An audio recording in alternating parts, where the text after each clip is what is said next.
আসসালামু আলাইকুম। আজকে ষষ্ঠ শ্রেণীর ইংরেজি বইয়ের চ্যাপ্টার 1 টকিং টু পিপল এর 1.1 এবং 1.2 নিয়ে আলোচনা করব।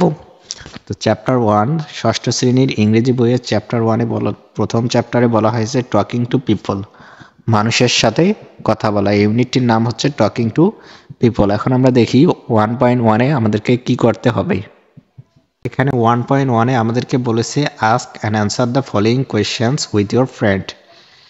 নিচের প্রশ্নগুলো তোমাদের বন্ধুদের সাথে আলোচনা করো এবং জিজ্ঞাসা করো এবং উত্তর দাও। নিচে কিছু প্রশ্ন রয়েছে আমরা দেখতে পাচ্ছি, সেই প্রশ্নগুলো আমাদের বন্ধুদের সাথে জিজ্ঞাসা করতে হবে এবং সেই প্রশ্নগুলোর উত্তর দিতে হবে। তো প্রশ্নগুলো প্রথমে আমরা অর্থ সহকারে খুব ভালোভাবে বুঝে নেব যে আমাদের কাছ থেকে কি জানতে চেয়েছে এবং পরবর্তীতে আমরা এর উত্তরগুলো নিয়ে আলোচনা করব। তো এখানে 3টি প্রশ্ন রয়েছে, প্রশ্নগুলো আমরা দেখব। তো তার আগে বলে রাখি, তোমাদের ষষ্ঠ শ্রেণীর ইংরেজি বইয়ের সবগুলো ক্লাস কিন্তু আমার এই চ্যানেলে দেওয়া রয়েছে, পুরো ইংলিশ বইটির। তাই যারা এখনো ক্লাসগুলো করেনি তারা ডেসক্রিপশন বক্সে লিঙ্ক দেওয়া রয়েছে, সেখান থেকে করে নিতে পারো। তো দেখি এখন আমরা প্রথম প্রশ্নটি, how many members do you have in your family? তোমার পরিবারে কতজন লোক রয়েছে বা তোমার পরিবারে তুমি সহ কতজন সদস্য বাস করো। এরপর 2 নম্বর, describe your relationship with them. তাদের সাথে তোমার সম্পর্কটা কি সেটা তোমাকে বর্ণনা করতে হবে বা বলতে হবে। ডিসক্রাইব মানে বর্ণনা করা এবং রিলেশনশিপ মানে হচ্ছে সম্পর্ক। Do you talk to your parents in the same way as you talk to your grandparent? তুমি তোমার পিতামাতার সাথে যেভাবে কথা বলো ঠিক সেভাবেই কি তোমার দাদা দাদির সাথে কথা বলো? এটা জানতে চেয়েছে যে পিতামাতা এবং দাদা দাদির সাথে একইভাবে কথা বলো কি না। তো এখন আমরা প্রশ্নগুলোর উত্তর নিয়ে আলোচনা করব। এখানে 1 নম্বর প্রশ্নটি ছিল, how many members do you have in your family? তোমার পরিবারে কতজন লোক রয়েছে? তো এখানে উত্তরটা হবে I have 4 members in my family. আমার পরিবারে 4 জন সদস্য রয়েছে। এখানে 4 যাদের পরিবারে যতজন রয়েছে সেখানে ততজন দিলে হবে। I have 4 members in my family. আমার পরিবারে 4 জন সদস্য রয়েছে। এটা হচ্ছে 1 নম্বর প্রশ্নের উত্তর। এরপর 2 নম্বর প্রশ্নটি ছিল, describe your relationship with them. তাদের সাথে তোমার সম্পর্কটা কি সেটা লিখতে হবে। অর্থাৎ তোমাদের পরিবারের যে 4 জন সদস্য বা যতজন সদস্য রয়েছে তারা তোমার সম্পর্কে কি কি হয় সেটা লিখতে হবে। তো এখানে উত্তরটা হবে এরকম, they are my father, mother, youngest sister and me. তারা হচ্ছে আমার বাবা, মা, ছোট বোন এবং আমি নিজেই। এই 4 জন পরিবারের সদস্য, বাবা, মা, বোন এবং আমি নিজেই। তো যাদের পরিবার আরও বেশি জন লোক রয়েছে তাদের সাথে তাদের যে সম্পর্কটা সেটা এখানে লিখলেই হয়ে যাবে। তো এখন আমরা 3য় নম্বর প্রশ্নটি নিয়ে আলোচনা করব।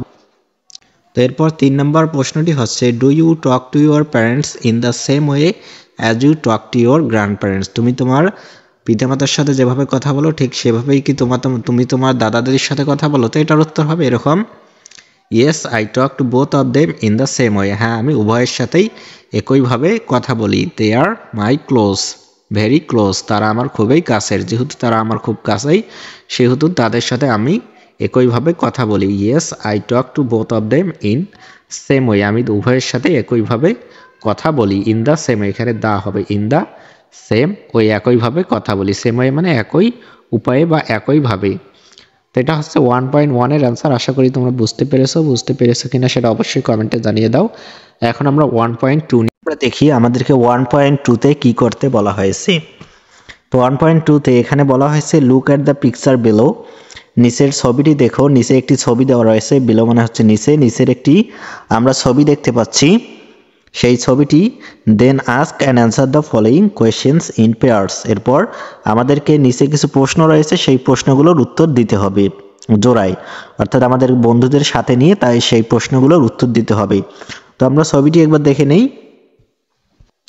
তো এখানে আমরা দেখতে পাচ্ছি যে 3 জন ছেলেমেয়ের ছবি দেওয়া রয়েছে। 3 জন ছেলেমেয়ের ছবি রয়েছে, দেখে মনে হচ্ছে তারা বন্ধু কোনো একটা বিষয় নিয়ে আলোচনা করতেছে।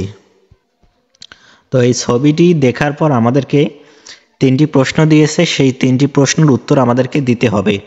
তো আমরা দেখি প্রশ্নগুলো কি কি। 1 নম্বর প্রশ্ন হচ্ছে, what can you see in the picture? তুমি এই ছবিতে কি দেখতে পাচ্ছ? তো আমি উত্তরটা তৈরি করে রেখেছি, I can see 3 friends in the picture. আমি 3 জন বন্ধুকে ছবিতে দেখতে পাচ্ছি। তো উপরে আমরা যে ছবিটি ছিল সেই ছবিতে আমরা 3 জন বন্ধুকে দেখলাম, 3 জন ছেলে মেয়ে। তো আমাদের দেখে মনে হচ্ছে তারা হচ্ছে ফ্রেন্ড বা বন্ধু। তো এটাই হচ্ছে 1 নাম্বার অ্যান্সার। এরপর 2 নাম্বার যে উত্তর সেটা প্রশ্নটি হচ্ছে what do you think is the relationship among them. তুমি কি মনে করো তাদের মধ্যে সম্পর্কটা কিরকম। তো যেহেতু 3জন ছেলে মেয়ে কোনো একখানে কথা বলছে, তো আমাদের মনে হচ্ছে তারা ফ্রেন্ডস। তো এটা কিন্তু শুধুমাত্র অনুমানের উপর নির্ভর করে এই উত্তরটা দিতে হবে। তোমাদের যদি অন্য কিছু মনে হয় তাহলে সেটাও তোমরা দিতে পারো। তো এখানে উত্তর হচ্ছে I think they are friends. আমার মনে হচ্ছে তারা বন্ধু, তাদের মধ্যে যে সম্পর্কটা সেটা হচ্ছে বন্ধুত্বের। এটাই হচ্ছে 2 নম্বর অ্যান্সার। এবং 3 নম্বর যে প্রশ্নটি হচ্ছে what do you think they are talking about. তুমি কি মনে করছো তারা কি সম্পর্কে কথা বলছে, বা তাদের কথা, তারা 3 জনে একসাথে আমরা দেখতে পাচ্ছি যে তারা কথা বলতেছে কিছু একটা নিয়ে, তারা কি বিষয়ে কথা বলছে এটা আমাদেরকে অনুমান করে এর উত্তরটা দিতে হবে। সাধারণত 3 জন ছেলে মেয়ে একসাথে হলে তারা খেলাধুলার বিষয়ে কিন্তু আলোচনা করে। তো আমরা এর উত্তরটা দিতে পারি I think they are talking about a game. আমার মনে হচ্ছে তারা একটা খেলা সম্পর্কে বা একটা গেম সম্পর্কে আলোচনা করছে। তো এটাই মূলত অ্যান্সার। তোমরা বুঝতে পারতেছো কিনা সেটা অবশ্যই কমেন্টে জানিয়ে দাও। আর তোমাদের ষষ্ঠ শ্রেণীর প্রায় পুরো বইটির ক্লাস আমার এই চ্যানেলে দেওয়া রয়েছে, তাই অবশ্যই চ্যানেলটি সাবস্ক্রাইব করে ক্লাসগুলো তোমরা করে নিবে। আজকের ক্লাসটি এই পর্যন্ত, আশা করি তোমরা বুঝতে পেরেছো। আর বুঝতে পেরে থাকলে তোমাদের বন্ধুদের কাছে শেয়ার করে দিয়ে আর এই পড়াটি তোমাদের বন্ধুদের কাছে পৌঁছে দেওয়ার সুযোগ করে দাও। ধন্যবাদ।